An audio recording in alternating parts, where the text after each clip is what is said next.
Hablar ya con él. Mire, lo que sucede es que hay un tema muy relevante y muy interesante. Max Jaramillo es economista, doctor en sociología, investigador y profesor especializado en percepciones sobre desigualdad y pobreza. Es el creador de este portal, de esta cuenta de redes sociales muy interesante que se llama Gatitos contra la Desigualdad. Y el tema en este momento es el tema relacionado con la gentrificación en la Ciudad de México por Airbnb. El gobierno de la Ciudad de México y la UNESCO establecieron una alianza para promover a la ciudad como capital del turismo creativo y destino para los nómadas digitales. Max, buenas tardes.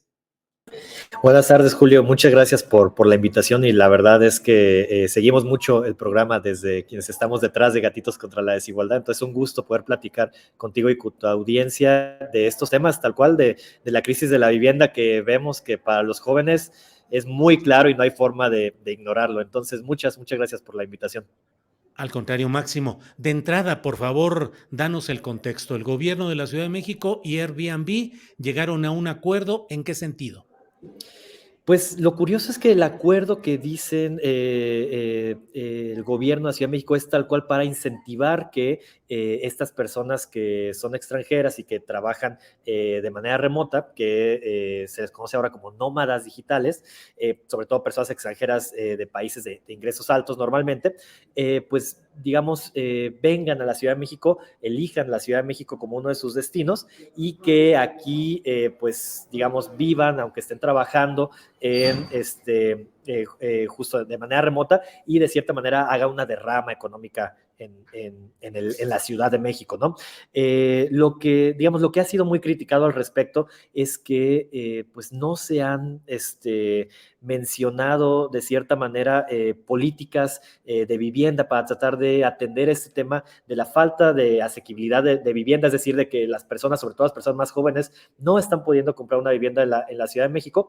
Eso por un lado, y por otro lado, pues hay digamos, un movimiento de especulación inmobiliaria con los precios en las ciudades de hace varios años. Esto no es nuevo, esto tiene ya muchos años, que justo pues debería de atenderse también, ¿no? Entonces, bajo ese contexto, sonó mucho que para la población que mencionaran que el gobierno de Ciudad de México mencionara que está haciendo una alianza con Airbnb para tratar de atraer a estas personas nómadas digitales. Esto es lo que se anunció apenas hace un par de días y bueno, pues ahí tenemos digamos, varias cuestiones para leer esta iniciativa del gobierno de la ciudad. Máximo, veo muchos datos y detalles acerca de cómo se eleva el precio de las viviendas y cómo muchas personas son ya desalojadas de sus habitaciones, de sus casas, porque tienen el problema de que el rentero, el dueño, pues prefiere los beneficios de Airbnb en lugar de una renta en términos más bajos. Esto entiendo que en términos generales es lo que se llama o se le conoce como gentrificación.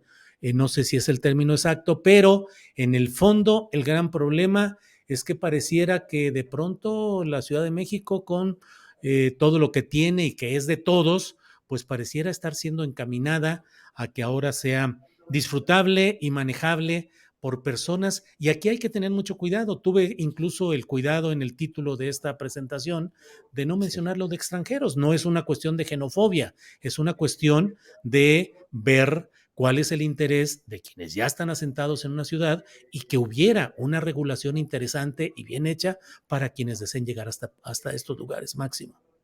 Sí, totalmente. Por un lado, es bien interesante eso que dices, es evitar al final de cuentas esa fobia a los extranjeros, ¿no? Que pareciera que de repente las autoridades de todos los gobiernos luego hablan de que no hay fobia a los extranjeros, sino fobia a los extranjeros pobres, ¿no? Y por eso de ahí tratan de una manera a los migrantes, por ejemplo, del sur en México y de otra manera a quienes vienen del norte, ¿no? Pero más allá de eso, efectivamente, me parece que el tema es justo ni siquiera, hay que decirlo, ni siquiera es que Airbnb sea la causa principal o la única causa, diría, del aumento de los precios de las viviendas. Al final de cuentas, es algo que hemos visto desde hace muchos años. Por ahí, justo ahorita salía en pantalla una gráfica que poníamos, donde lo que decimos es, desde 2005 hasta la fecha, ha aumentado 235% el precio promedio de la vivienda. Esto implica 64% por encima de la inflación, ¿no? Y eso hay que decirlo, es inflación de todas las viviendas en en la Ciudad de México, no solo de la Condesa, Polanco y no sé, de la Roma, sino son todas las viviendas, ¿no? ¿Qué es lo que está pasando al final de cuentas? Hay muchas causas que están haciendo que se vayan hacia arriba los precios. Por un lado es este tema de gentrificación de ciertas zonas y por otro lado es lo que también se conoce como financiarización, que soy un poco tal vez complejo, pero básicamente es cada vez hay más personas que ven a las viviendas como un tal cual, digamos, un activo de inversión, ¿no? Un activo que buscan que tenga crecimientos en su precio para que les genere rendimientos, ¿no? Eso fue muy claro en el tema en el contexto de la pandemia. Cuando se dio la pandemia, pues de cierta manera bajó la demanda de viviendas. Lo que veíamos es que había en gran medida muchos anuncios, seguramente lo viste, seguramente lo vio la audiencia, muchos anuncios de departamentos que se rentaban en la ciudad, pero pues estaban vacíos, ¿no? Y aunque había muchas personas que estaban siendo desplazadas de la ciudad porque no podían pagar digamos, esos alquileres, pues lo que veíamos es que a pesar de eso, pues seguían vacíos los departamentos. Digamos, esta idea de la oferta y la demanda libre que determinan los precios de las viviendas, pues aquí claramente no funcionaba, ¿no? ¿Por qué? Por el tema de que hay algunas personas, sobre todo las que acaparan estas viviendas, que de cierta manera pues, digamos, tienen el poder de decir, ok, yo puedo dejar vacío mi departamento 5 o 6 meses con tal de no bajar el precio de la vivienda, ¿no? Eso ya es una distorsión de mercado frente a estas ideas del libre mercado. Frente a eso, lo que se ha dicho mucho es que debería haber algún tipo de regulación respecto al mercado de la vivienda. Y antes de entrar a eso, justo el tema que decíamos es, pues hemos documentado mucho el desplazamiento que hay sobre las viviendas en la Ciudad de México, digamos, las personas que dejaron de poder pagar la renta y que por otro lado también dicen tal cual testimonios que hemos recabado, ahí me dijeron, te vamos a renovar el contrato, pero pues si pagas lo que nosotros recaudaríamos por poner en Airbnb en renta el departamento. Si no pagas eso, pues te vas, ¿no? Básicamente. Y bueno, pues justo todos estos procesos nos llevan a preguntarnos el tema de tal cual el derecho a la vivienda, ¿no? A la vivienda adecuada, digamos, comunicada con donde trabajas, con donde estudias y demás. Y lo que vemos es que tal cual las personas que trabajan y estudian en la Ciudad de México se están viendo expulsadas de la ciudad, justo pues por estos temas, ya sea de la crisis económica o también del aumento sostenido de los precios en la vivienda. Max, hay un aumento en la actividad turística. Ayer reportábamos justamente eso. Entrevistábamos al economista Mario Campa, que nos daba datos de cómo la actividad turística ha significado una reactivación económica en estos momentos después de la pandemia.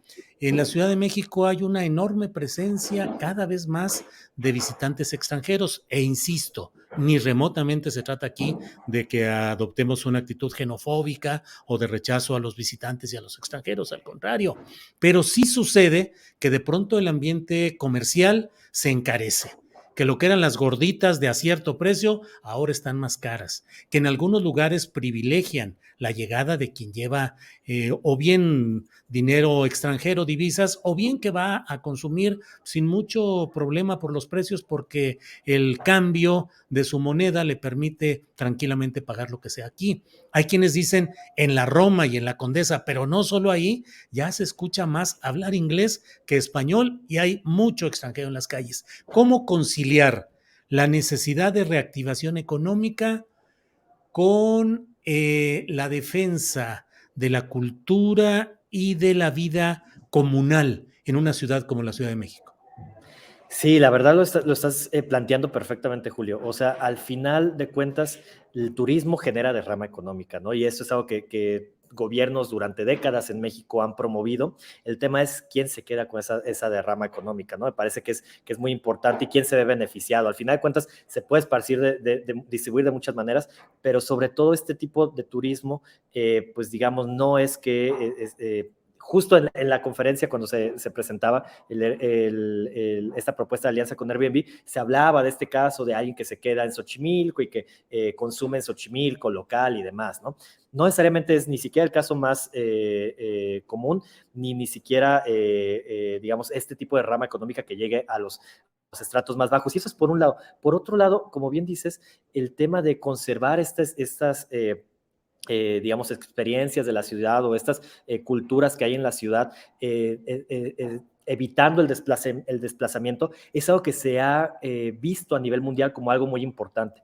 De ahí que gobiernos a nivel global han aplicado ciertas políticas, que hay un movimiento muy interesante que se llama The Shift, que trata de luchar por la vivienda, por el derecho a la vivienda a nivel global, justo en estas ciudades como México, altamente turistificadas, con Airbnb, digamos que los precios de la vivienda están por los cielos y que las personas que trabajan ahí no pueden vivir ahí.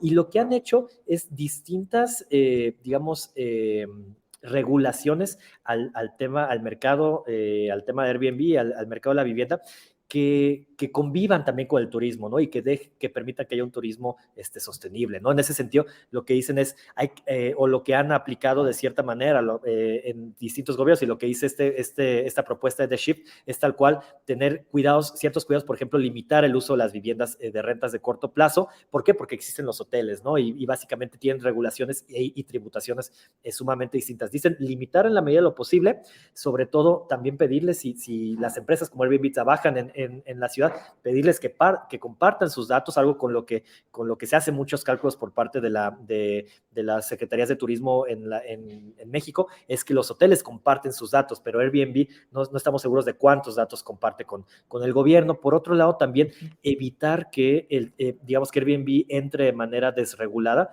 en poblaciones altamente turistificadas, donde sobre todo pueden poner en riesgo la permanencia o pueden desplazar a poblaciones originarias, ¿no? Lo vemos en ciertas colonias de la Ciudad de México, que las poblaciones más vulnerables se ven desplazadas porque dejan de poder pagar la renta en estos lugares.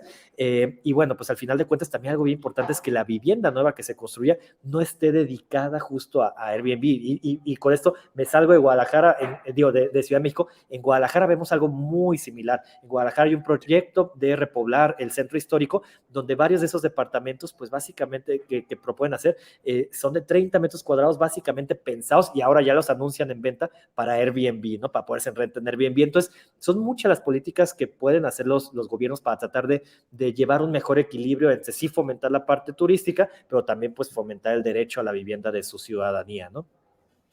Max, te agradezco mucho la posibilidad de platicar sobre este tema, que nos hayas dado datos, enfoque, contexto, las propuestas de organizaciones como The Shift. Cierro solo preguntándote algo que ya dijiste en este planteamiento inmediato, pero bueno, lo vemos en el área metropolitana de Guadalajara, en Ajijic, en Ensenada, en Oaxaca, en Mérida, en San Miguel San Allende, Miguel de en Allende, justo, sí. San Miguel de Allende. Este, ¿Qué sucede? Ahí estamos en presencia.